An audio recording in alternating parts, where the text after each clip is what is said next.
et la réalité sur le terrain. D'accord. Alors foofu duñ fa yàgg parce que ce n'est pas l'objet du débat mais parfois du mën a ñàkk.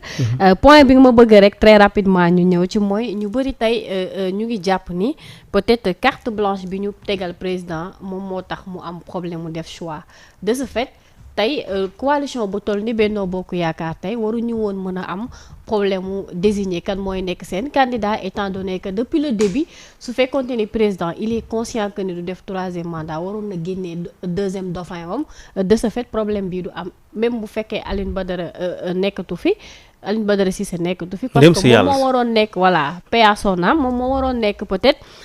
ku waroon uutu loolu moom poste boobu légitime la mais là il est dans le dilemme de choisir un candidat. waaw xam nga Lala je pense que man suivre nga ma ci samay publication man j'assume mes responsabilités man dama nekk leader politique te yàlla dimbale ma teel a engagé wu ci terrain politique yàlla dimbale ma aussi dama ci nekk kilifa ànd ak ñoom jàng ba fi ma toll nii bi mbir mi amee la ma njëkk wax mooy ma ne dama koy wax ñëpp di ko dégg man dama contre sax le fait que tey nit ñi yëkkati loxo naan dañu bëgg nekk candidat. dama ko contre. je suis pas d'accord. Pourquoi? Principe bi ma am mooy ñun on a en fait une référence on a un leader c'est le président Macky Sall. alors moom dañu mës a jàpp ne que ce sera notre candidat man je l'ai défendu sur des plateaux je prends la dernière fois que ñu daje wax naa la. ma ne la man mon unique candidat c'est le président Macky Sall parce que jàpp naa ne du point de vue des textes la constitution il en a droit war na mën a nekk candidat. mais moom ba mu demee ba xool moom ci dignité mag yooyu mu ne moom day wax dëgg yàlla comme daf ko waxoon mënatu ci dellu ci ginnaaw donc il n'est plus candidat même su fekkee ne que am na ci droit mu ne nag il va falloir que Benno ala kulli haalin am benn candidat bi ñu dajee ci secrétariat exécutif moi je suis membre du directoire bu fekkoon ne directoire bi ñoo daje woon ñu wax man dinaa bokk ci ñi njëkk jël parole dinaa ne leen leader yi toog fii yëpp kenn ci ñun amul droit yëkkati loxo ne dafa bëgg nekk candidat renvoyons donc cette carte au président Macky Sall. c'est notre leader wóolu nañu ko te xam nañu xam na ku nekk sa xam-xam xam na ku nekk sa man-man tey ci tey li fi nekk ci ay responsable lu muy bëri président Macky Sall moo la gën a xam ne que kii c'est l'homme idéal c'est le candidat idéal moom ci boppam mu xool ban schéma lay teg pour tànn pour ñëpp nag il va choisir pour tout le monde te aussi les gens prennent quand même des dispositions pour que dire que président ñun koo tànn doy nañu ak ku mu mënti doon. il va choisir un candidat parmi ces milliers de candidats qui sont responsables politiques qui sont au niveau de Benno kon bu ko defoon tey mu tànn kenn amul kenn ci ñun ku xawar a yëkkati loxo ne ko d'accorduma ci pourquoi parce que nag 2008 2009 ba muy métti président Macky Sall di xeex ba 2010 mu jël réew mi mais y a beaucoup de personnes qui s'agitent aujourd'hui mais on ne les voyait pas nekkuñu fi woon fan la ñu nekkoon ñu bëri ci tey nekk fii amateur en fait la presse nekk ci télé yi di tëltëli mais ñun ba ñuy rayante 2008. Vous faites allusion à Mame Boye Diao et non je fais allusion à toute personne qui fait de l'agitation et de la menace pour un peu dévier ou bien mettre le président dans une situation inconfortable loolu mooy lan tey ci tey ñu am benn kilifa muy borom kër gi créer partem créer coalition bi yàlla dimbali ko mu yore coalition bi ku fi am tey ndomba tànk di tëltëli Macky Sall moo la ko jox à part Macky Sall di ñëw fi kan moo ñeme woon ci ñoom taxaw di laajte sax un quartier y en a pas. kon bu fekkee ne que ñoom dem nañ ba tey président jàppale leen ci moyen ci fonction ba ñu am ndomb tànk am tour ba toll fi ñu toll nii bu ñu toll ba mbir fi ñu toll nii dañu war a taxaw ne ko président on vous donne quand même on vous renvoie la balle choisissez un candidat pour tout le monde ku nekk dem sa base nga toog wax nga toog vous savez man personnellement samay nit sama localité mes jeunes là on fait une sortie pour dire que ñun par exemple département de Tambacounda nous avons quand même opté pour que tel soit notre candidat xam nga lu tax loolu parce que tout simplement ils se sont rendus compte qu'il y a un groupuscule un petit groupe de 5 ou 6 personnes qui sont en train de négocier sur le dos de toute une coalition et c'est pas normal man ñi fa toog di revendiquer di casse pour doon candidat man lan lañ ma ëppale ci Benno Bokk Yaakaar man am na ñoo xam ne maa leen ëpp nit am na ci ñoo xam ne baa leen ëpp nit tey ñu ngi taxaw ne dañu bëgg nekk candidat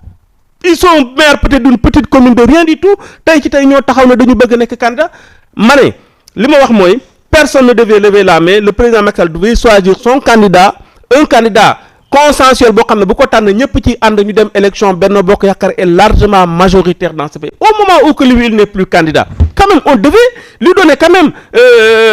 cette responsabilité ne ko tànnal ñu mais non ku nekk jóg na man candidat la. mais est-ce que aussi situation bi moom tegu ko boppam parce que depuis très longtemps aussi bu fekkonte ni taxaw na ni carrément du ma def non seulement du ma def troisième mandat. Et que deuxième dauphin bi moom mu jël ay responsabilités aussi on va pas en arriver là. beneen bi aussi moom laay wax tey su fekkente ni la grande coalition Benno Bokk Yaakaar am nañu problème mu régler seen cas interne. est-ce que tamit ça sera facile ngeen dem élection war a mën a jël pouvoir xam nga fi ma bëgg ñëw peut-être foofu laa bëggoon pare. après donc tout ce brouhaha là après toutes ces non Amadou Ba bëggoo leen dégg turam. non attends man tudduma tur. tudduma tur. non c'est un constat peut-être ñu bëri ñu ngi contester candidature man contesté wu ma kenn. man li ma wax mooy groupe bi laa wax de. ñi nga xam dañu loo bi nga xam dañu taxaw yépp ne ñoom dañoo bëgg a nekk candidat. toog ak président Macky Sall ku nekk ñu lay ñaan kii ne man damay nangu lii man bu ñu tànnee diw man dinaa ci accepter mais bu ñu tànnee diw sangam du ma ci accepter laa ne ñun waruñ ko nangu. au nom de quoi ñoom ils négocient sur notre dos au nom de quoi man lan lañ ma ëppale ñoom Benno Bokk Yaakaar ñoom je suis membre du directoire man ba may nekk di reyante di jàppale Macky Sall di dem ci presse bi di ci plateau yi fi gënoon métti di xeex guddeeg bëccëg di défendre président Macky Sall am na ñoo xam ne ni à l'époque ils étaient dans leur coin peut-être yore seen petit mouvement wala defuñu woon sax politique.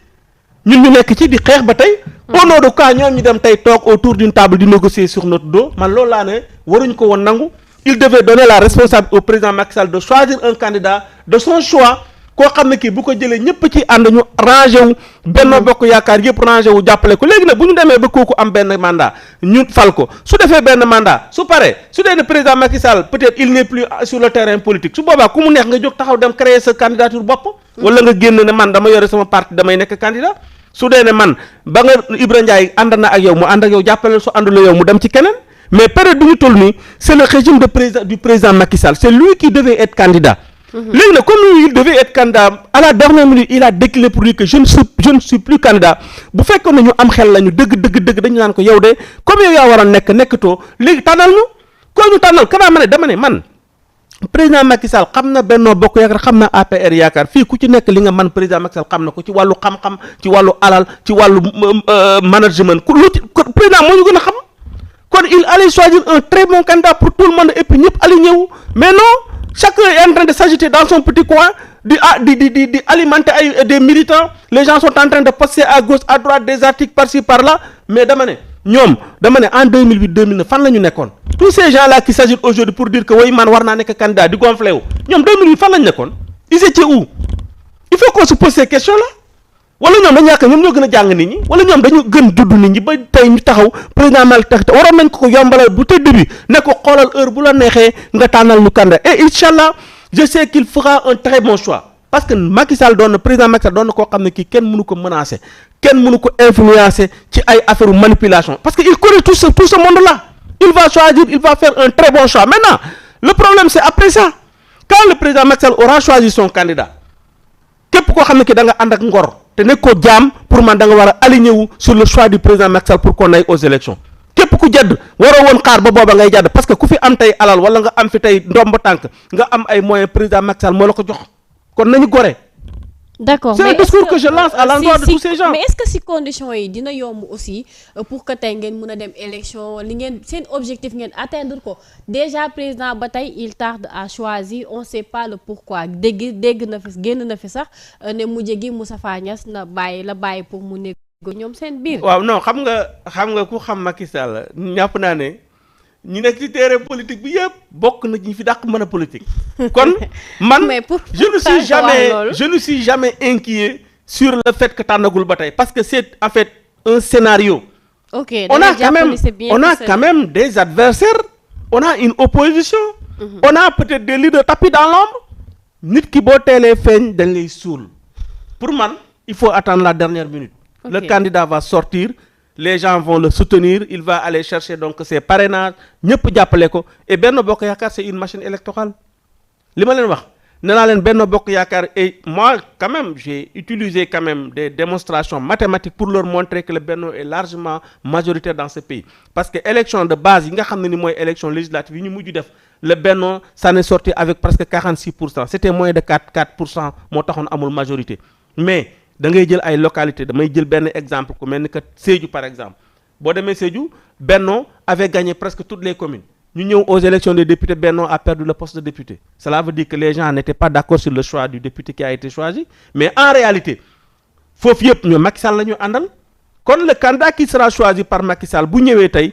dafa am benn coefficient boo xam ne président Macky Sall moo ko amal boppam c'est presque 80% de l'électorat si le candidat vient avec au minimum 15% il passe te loolu war na mën a nekk nag Sénégal gi président war na fi mën a tànn koo xam ne kii au moins war na am 20% ci électorat le président moom mooy indi li ci des kon tey coow li bëri lu muy bëri yëpp képp ku fi yëkkati loxo aussi boo demee ci terrain bi les ministres là que je vois là qui se dit que xaaj bi yëpp gars yi dañ leen gagné seen localité. waaw dama ne xaaj bi yëpp ma ne depuis local yi. waaw xam nga local c'est une élection comme on dit élection gox-goxaat la du élection Macky Sall même ba ci waaw déglu ma rek déedéet législative yi moi je te donne les législatives je te donne le pourcentage que le Benno a eu du point de vue électoral élection présidentielle du raw gàddu la certes parce qu'il faut avoir 50% pour passer mais on a eu plus de 46% de l'électorat loolu laa lay expliquer je ne parle pas des localités maintenant député nombre de députés yi dafay nax ñu bëri xamul tax muy nax lu bëri loolu yëpp c'est en fait les gens peut-être il y a certaines personnes qui manquent de culture politique élection législative nu muy demee il y a un système raw gàddu système proportionnel ak système majoritaire c'est-à-dire tu vois que dans toutes les communes on dit que ok quand tu dépasses en fait cette liste-là d'une seule voix tu prends l'ensemble des députés c'est comme ça dans le département d'accord c'est proportionnel léegi yow c'est-à-dire tu peux avoir le même nombre de députés avec un candidat yow tu as 500 000 voix lui il a 1 million de voix pourquoi parce que il a gagné peut-être une grande ville avec des voix yow nga dem gagner une petite ville avec qui tu prends les députés tu as plus de députés que lui alors que du point de vue électoral moom moo la ëpp ay voix alors que élection présidentielle dañuy compter par benn moo tax ma ne la opposition bi ñoom ñoo la gën a xam ne le Benno est majoritaire dans ce pays là Benno Bokk Yaakaar c'est une machine électorale xam nga lu tax ma ne la machine la amul tey dëkk booy dem amul bureau de vote booy dem boo xam ne Benno amu fa ay représentants d'accord kooku c'est une puissance d'accord alors dañuy ñëw très rapidement